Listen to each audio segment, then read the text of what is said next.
parents are exhorted to train up their children in the way they should go, and even when they are old, they will not depart from it. The English word way, it's translated from a Hebrew word that actually can mean a journey, or even describing like the method of reaching a destination. When you think about getting directions to go to a place that you've never been, what are some experiences that you've had? For me, in our capital city of Kampala is a very large city with millions of people in it. I come from a rural area here in Uganda. So when I first moved to Uganda and I would have to go to the big city, I always felt overwhelmed with trying to find the place that I was looking for. And sometimes I would ask boda drivers. To those of you unfamiliar with Uganda, bodas are motorbike taxis. They're one of the most common forms of public transportation that we have, and it's the boda drivers who usually know the paths to all the places. But when I would ask for directions, something that I would find is here we don't often use street names. A lot of streets, we don't know the names of the streets or whether they even have a name at all.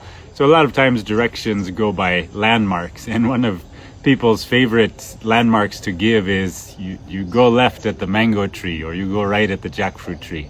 And again, for me as an outsider, one of my big problems is, well, which mango tree are you talking about? There's thousands of mango trees in Uganda.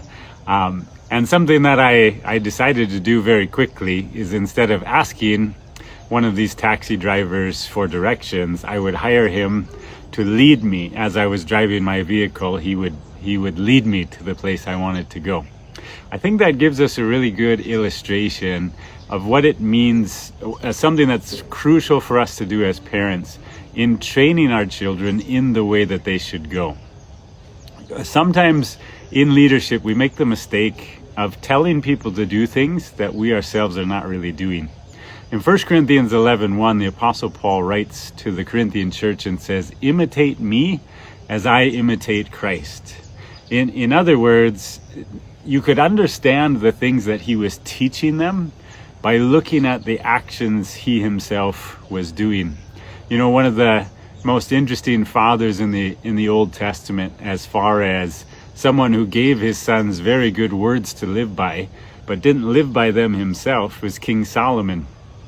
You know, in Proverbs chapter 5, we have a very wonderful statement given to young men about being satisfied with the wife of their youth and loving her alone and just living in the designed marriage covenant between one man and one woman that God created from the beginning.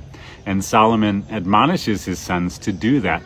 And yet in his behavior, the Bible teaches us that Solomon had 700 wives and 300 concubines. And though he told his sons to be content with the wife of their youth, we find in the kings that came after Solomon that they themselves walked in polygamy like Solomon had.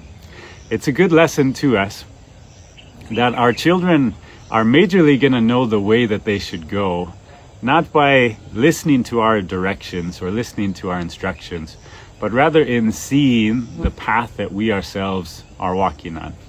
So lastly, parents, what is the path that you are leading your children on right now?